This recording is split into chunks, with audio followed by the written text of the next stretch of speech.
Bonjour, bonjour chers amis, bien-aimés. Bonjour à toutes et à tous.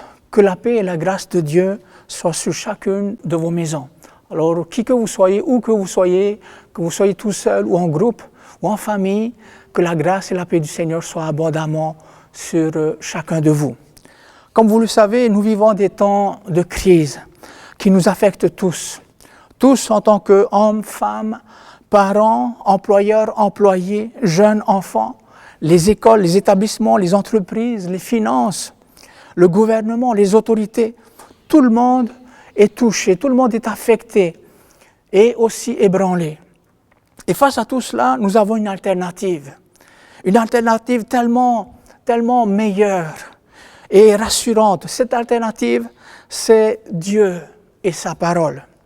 La parole de Dieu, cette parole, ce message qui vient nous exhorter, nous fortifier, nous relever et aussi développer notre foi dans le Seigneur. Alors c'est vrai que la semaine dernière, nous avons débuté par un thème. Et ce thème, c'est « Ne jamais abandonner ». Comment faire pour ne pas abandonner les projets ou l'appel de Dieu sur notre vie? Et j'aimerais aussi encore ce matin aussi, avant de pouvoir commencer par rappeler les premiers points que nous avions partagés, que nous avions ensemble traités la semaine dernière, j'aimerais relire quelques passages de la lecture que nous avons pu aussi faire la semaine dernière. L'exemple biblique que j'avais choisi pour pouvoir venir supporter ces points, c'était l'exemple de Joseph dans l'Ancien Testament. Et j'aimerais nous amener à relire encore ces quelques passages pour introduire le message d'aujourd'hui. Alors, nous lisons dans Genèse, chapitre 37, les versets 5 à 8. Genèse, chapitre 37, versets 5 à 8.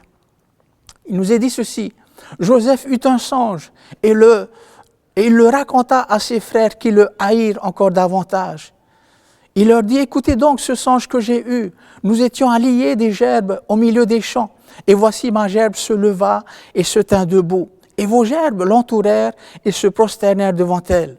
Ses frères lui dirent, est-ce que tu régneras sur nous? Est-ce que tu nous gouverneras?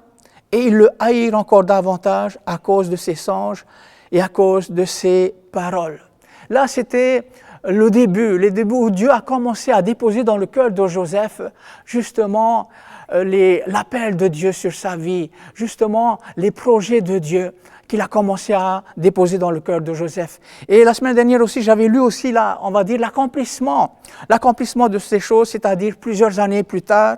Et j'aimerais relire ce passage qui se trouve dans le chapitre 42, toujours dans Genèse, au chapitre 42, et le verset 6, qui nous dit ceci. Joseph commandait dans le pays, c'est lui qui vendait du blé à tout le peuple du pays. Les frères de Joseph vinrent et se prosternèrent devant lui, la face contre terre. Amen. Alors voilà encore la lecture justement d'introduction pour notre partage de ce matin, d'aujourd'hui. Alors j'aimerais nous rappeler les trois premiers points que nous avions abordés la semaine dernière. Le premier point que nous avons vu, justement, comment faire pour persévérer dans les projets de Dieu, comment faire pour ne jamais abandonner les projets, l'appel de Dieu sur notre vie. Le premier point que nous avons partagé, que j'ai pu partager la semaine dernière, c'est identifier la source de tes projets. Identifier la source de tes projets. De quelle source viennent-ils? Est-ce que Dieu en est la source? Est-ce que ces valeurs, ces principes, les principes de Dieu, ils sont présents? Et toutes ces choses-là sont tellement importantes pour pouvoir persévérer et ne jamais abandonner les projets de Dieu. Le deuxième point que nous avons pu voir ensemble aussi la semaine dernière, le deuxième point, c'est avoir l'attitude qu'il faut pour accomplir les projets de Dieu, c'est-à-dire avoir la bonne attitude. Nous avions vu aussi à travers l'exemple de Joseph la bonne attitude, l'humilité qu'il y avait, ce respect aussi dans son cœur. Alors c'est sûr que ce n'est pas du jour au lendemain qu'il a pu justement développer tous ses caractères, ses traits de caractère. Mais on voyait justement dans l'attitude de Joseph cette progression, cette bonne attitude. Et j'avais justement cité aussi des passages qui nous parlent de l'humilité, des exhortations de la part de Dieu. Le troisième point que nous avions aussi partagé la semaine dernière, c'est le fait de réaliser qu'il va y avoir de l'opposition. Lorsque nous sommes de ceux qui suivons les projets de Dieu, qui sommes engagés à servir Dieu, à maintenir l'appel de Dieu, le projet de Dieu dans notre vie, il faut se rendre à l'évidence aussi, réaliser qu'il va y avoir de l'opposition. Entre toi et les projets que Dieu a formulés pour ta vie, il va y avoir du trouble. Alors j'avais aussi dit ceci, si tu veux marcher dans les projets que Dieu a pour toi, pour ta vie, il faut que tu vives bien avec le fait d'être critiqué. Et aujourd'hui, j'aimerais poursuivre avec un quatrième point. Le quatrième point pour comment faire pour ne jamais abandonner. Le quatrième point, c'est celui-ci, accepter d'être formé en caractère. Alors c'est comme je disais à l'exemple de Joseph, ce n'était pas du jour au lendemain qu'il a pu avoir cette force, ce caractère bon, cette bonne attitude. C'était justement au fur et à mesure qu'il permettait à Dieu de faire son œuvre à lui, qu'il progressait. Ô combien le caractère de Joseph a été mis à rude épreuve. Il pouvait être aigri, il pouvait être amer, il pouvait aspirer à la haine ou à la vengeance. Mais cela n'a pas été sans... Et c'est vrai que humainement parlant, ça pourrait peut-être se justifier. Mais au lieu de cela, Joseph a choisi, il a décidé de protéger son cœur. Il a protégé son cœur. Il permet à Dieu de le modeler. Ça, c'est la bonne attitude. Ça, c'est la bonne attitude. Dieu avait carte blanche sur sa vie, au point de le laisser, de permettre à Dieu de travailler sur son caractère.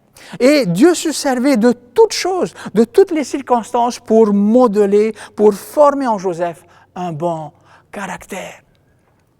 Ce passage de l'apôtre Paul à l'épître de Romains chapitre 8, verset 28, pourrait aussi être attribué à Joseph.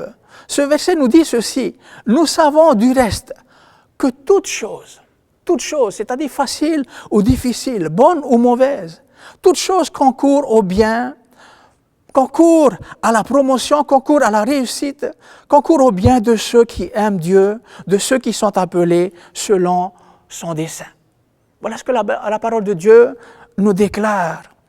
Être accepté, d'être formé en caractère. Voici quelques exemples de ce que Joseph a pu traverser, des moments faciles et difficiles. Voici quelques exemples de la parole de Dieu. Il a été vendu par ses frères. Il a été mené en Égypte, loin de toute sa famille. En Égypte, il est vendu comme esclave. Et puis en Égypte aussi, il trouva grâce aux yeux de Potiphar, son maître. Il est accusé de viol. Il est condamné injustement et mené en prison. Et en prison, il reçoit une promotion, on le nomme justement surveillant de tous les prisonniers. Mais en prison, il aide les chansons du roi. Et lorsque les chansons du roi est libéré, les chansons oublient complètement Joseph aussi. Il sort de prison pour interpréter les songes de Pharaon et il devient premier ministre de toute l'Égypte. Voilà certains exemples de tout ce que Joseph a pu traverser. Des moments faciles comme des moments difficiles. Mais toutes ces choses-là ont contribué au bon caractère de Joseph. Dans le fond, Joseph avait ce bon caractère.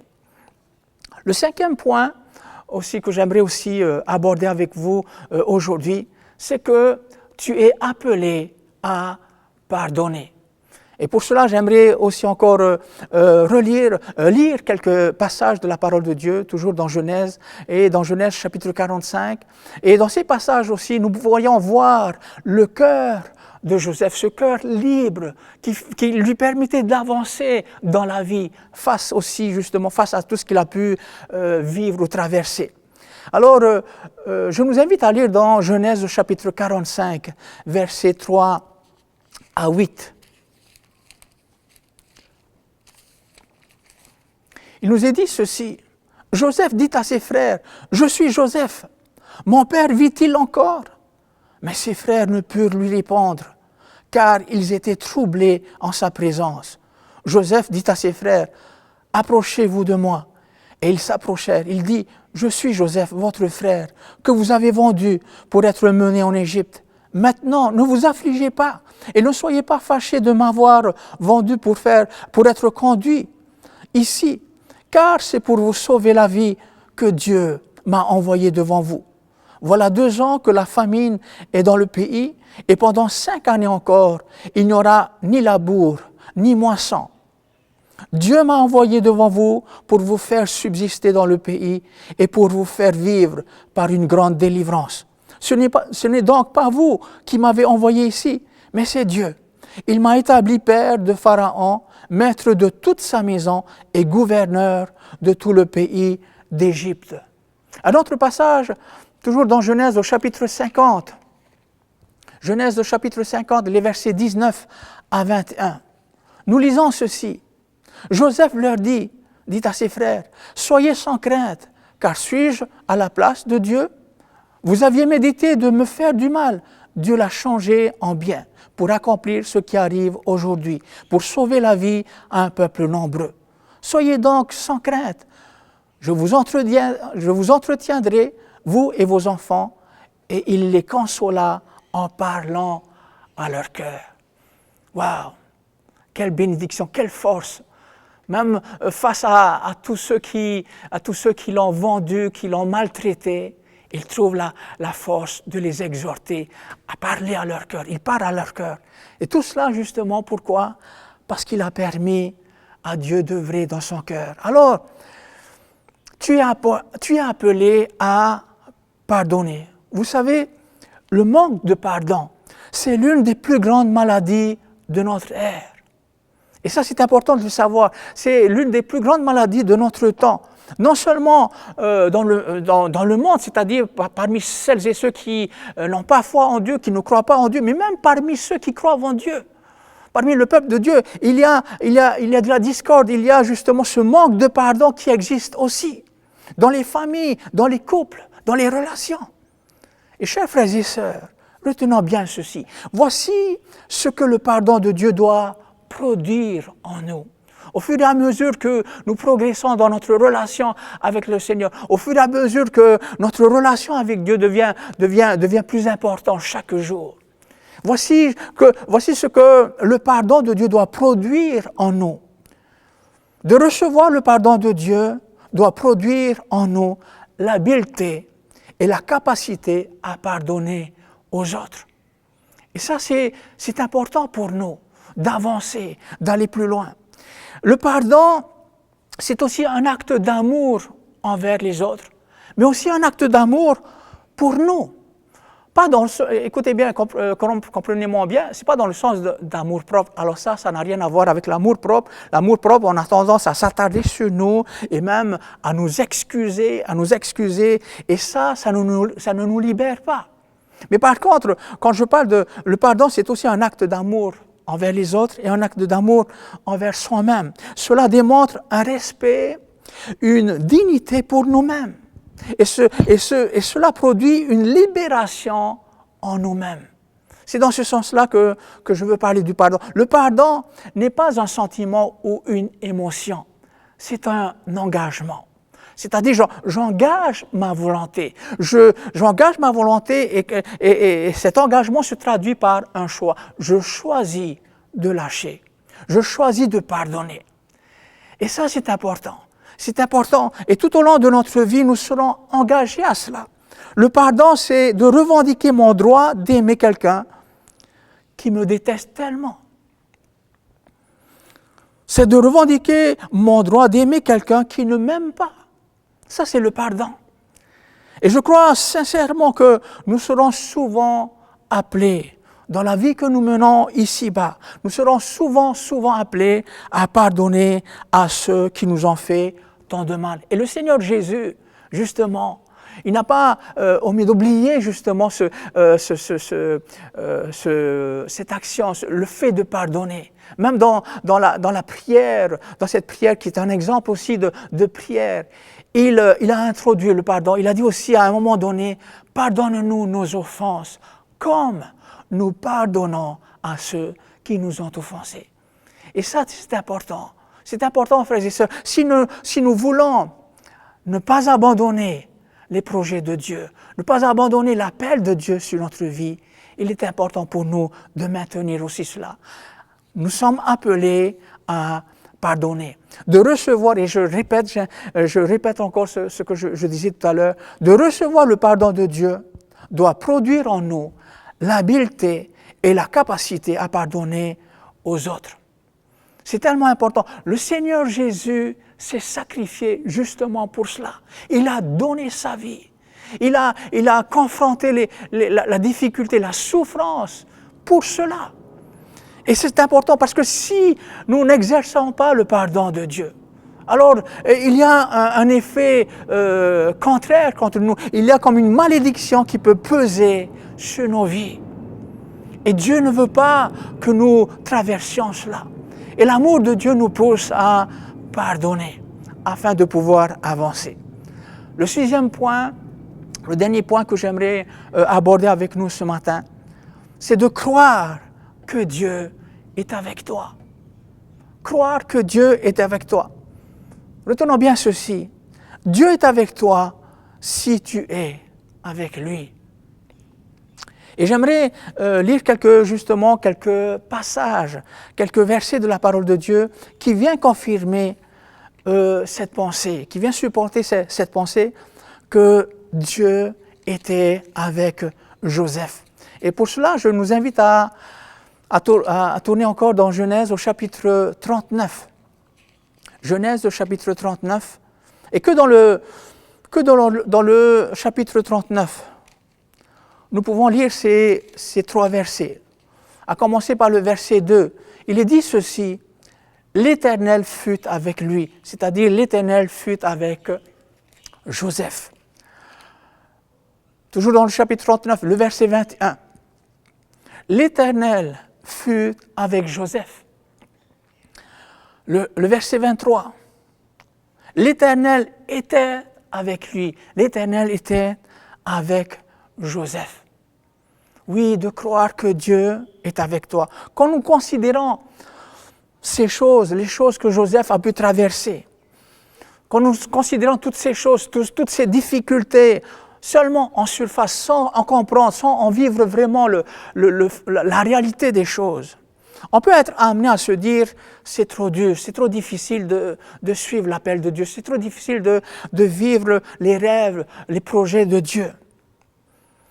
Mais dans la réalité de la vie de Joseph, et même pour la réalité aussi pour nous, et même aussi encore pour revenir sur la vie de Joseph, dans la réalité de la vie de Joseph, la présence de Dieu, la puissance de son amour, les consolations de Dieu venaient penser et complètement effacer toute forme de douleur et d'injustice que Joseph a pu endurer. Et frères et sœurs bien-aimés, c'est exactement la part de Dieu. C'est parce que justement Dieu est avec nous.